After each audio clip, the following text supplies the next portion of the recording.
Joining us now, James Spivey. He's running for Congress in District 4. Now, District 4, well, that's Don McEachin's seat. Chances of a Republican winning that seat, 0.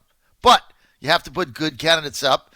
So you tie McEachin up, and he's not running around campaigning for Abigail Spanberger. So that's why you got to put up good candidates. Don't do the Tommy Norman strategy in 2019. How'd that work out? Nah, not very good, Tommy. Don't put any good candidates up and let the Democrats raise all the money they want on all these unopposed seats and then go campaign against Glenn Sturdivant. That didn't work, Tommy. Sorry.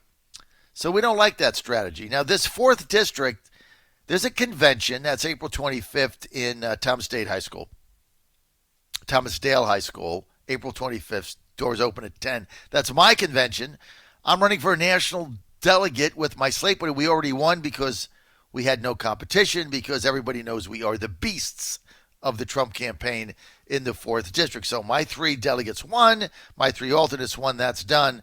But now there's other reasons to go there, and we're still signing people up. Go on my Facebook page, TrumpDelegatesVA.com, TrumpDelegatesVA.com, sign up. We're going to have a charter bus, as always, in Chesapeake. There's open races for State Central. Yes, we're backing 3 people.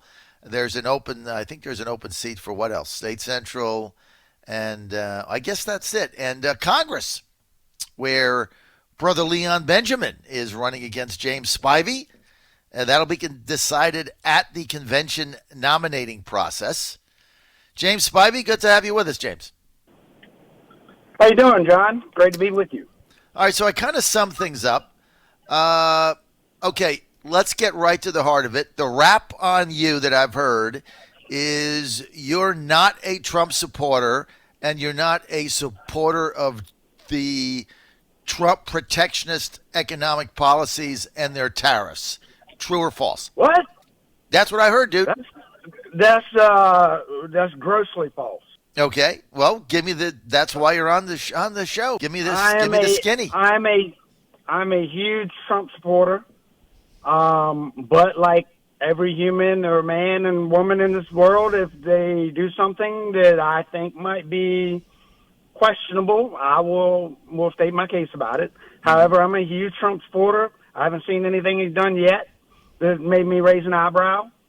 And as far as his policies go towards national or global trade, it's something that I support wholly.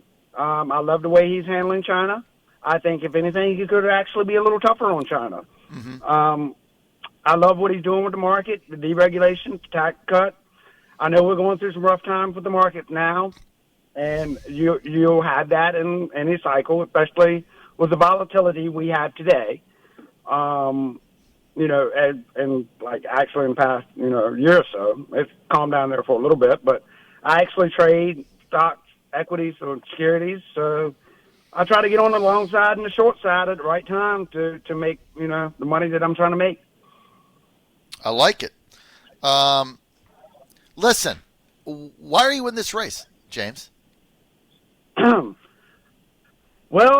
I've always been politically observant, but I've never been politically involved. I've never ran for office at all. And I've been watching the growth of the Marxist movement, commonly referred to as the Democratic Socialist. Mm-hmm. And a lot of people, particularly in the older generation, it's just the youth being youth. And I'm sitting here at 42 years old going, no, a lot of these people are my age. So I decided at that point that I would start looking at becoming involved after the November election in 2019. And my fears started being confirmed with the election results that happened here in Virginia, especially now we had the introduction of an oligarchy with Mike Bloomberg, essentially serving as that role. Mm-hmm. So I decided that I would I would go ahead and get involved. Now, myself, I am a working class American that pretty much worked in manufacturing facilities and terminals, maritime facilities all over, mostly in the 4th District, but I had several that were under my control in different areas as far as different states. And I decided that, I'd go ahead and get off the bench and get involved and try to bolster a working class movement within the Republican Party, because the Republicans have done a horrible job, not anyone in particular, but just as a unit, have done a horrible job at combating the champion of the working class banner that's going on the left. Most everybody I know that's a blue-collar worker or, industrial worker, commercial worker, is Republican because of their belief in the Constitution and their allegiance to free markets and free, and free trade. Right. So I just go ahead and get involved and try to get a working class movement, a wing of the party, so to speak, up and running, so we no longer had to be cast to the side to third-party movement. Mm-hmm. Okay. So what was your third-party movement? What was that about? Well, I made that claim in the sense that it seemed like when you look at the Tea Party, you had a lot of working class individuals that were attracted to the Tea Party movement because of the taxation issue. That got ran amok by, mostly media, and some bad players in the camp. I'm not that familiar with the fall of it. I know the intentions behind it when it started were good. And I know it's still around, and so I'm not saying it's completely disappeared, and I think that genuineness of the creation of it is coming back. But that needs to be more invited and in the big tent of the Republican Party, so to speak. And one of the biggest issues... James, let's cut to the chase here. What's your beef with Leon Benjamin, who's also running, who's probably the favorite right now in this race? He's a unit chair of Richmond. He was with the Trump campaign early 2016. He's a friend of mine. He's an alternate delegate. He was on our 6-person delegate and alternate slate that's already won. What's your beef with him? Oh, I don't have any beef with him. I think he's an outstanding person. I think he's, if this was a humanitarian award, he is the man. I think he's done some great things, and I have no ill will or ill intention behind Leon. I think that relatability is electability would be the new norm in the political landscape these days. And I feel like that a more relatable candidate in the sense of from the working class, particularly in a lot of your agriculture areas within the district, would resonate and resonate well. And I think traditionally we've seen Republicans run candidates that were popular within the Republican Party that generally will get rejected by the general electorate base. And I think a lot of it has to do with relatability. And Leon, through all his greatness and his work with the church and the evangelical community, is wonderful, but I don't think it resonates well with the general election. All right, I'm going to go to a quick word from our sponsors. I'm with James Spivey. He's running for Congress, 4th District as a Republican. Look, folks, I don't lie to you. This is an unwinnable district. John McEachin's going to win in a landslide again. But it doesn't matter because we need good candidates to run and tie him up so he's not out there campaigning for Loria and Spanberger. Loria, by the way, a dead duck. Spanberger, 50-50. Loria, one-termer. She goes back to the Mermaid. John Fredericks Radio Network. And you're back. And we're back with James Spivey running for Congress, 4th District. That'll be decided at the 4th District Convention, April 25th. I'll be there. The Furlan will be there. That's our convention. Sean Spicer, speaker. Hey, you want to go? Get involved? Don't be shy. Here's all you have to do. Go to TrumpDelegatesVA.com. TrumpDelegatesVA.com. You can sign up right there.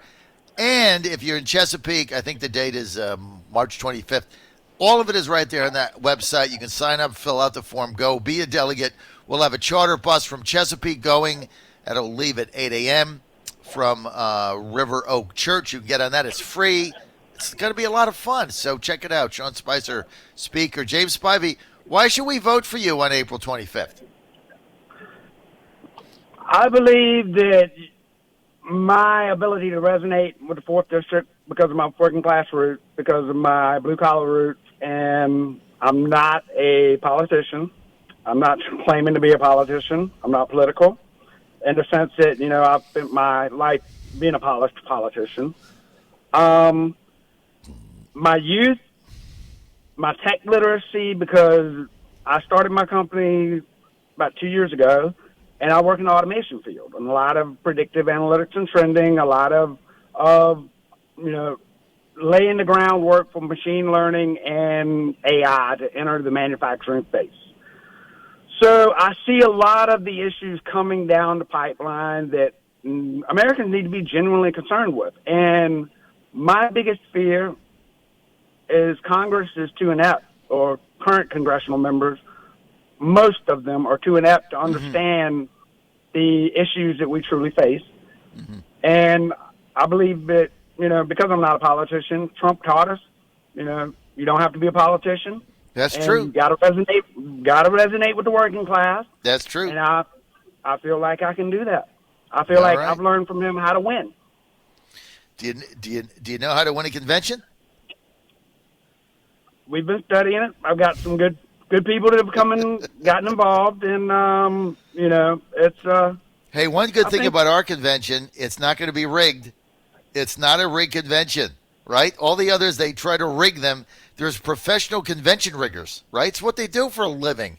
That's why they want conventions in Virginia. They start by getting elected to state central, and then they make money by rigging conventions and destroying the Republican Party of Virginia. That's why we hate nominating conventions. But at least if you're going to have a convention for Congress, have it in the 4th District, our convention, #not rigged.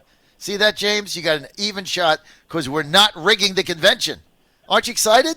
It's fair. Oh yeah, I'm never. No riggers, James. No riggers. Now, if you go to the 7th District, there's a lot of riggers going on there. There was Scott the rigger in the 6th District, and there was the other rigger in the 5th District. We don't rig conventions. No rigging in the 4th District. So it's a non-rig zone. James Spivey, God love you, man. You're out there fighting, running against Don McKeechee. He's going to get 75% of the vote, but it doesn't matter, right? You got to run. You got to run hard. You got to make it a race.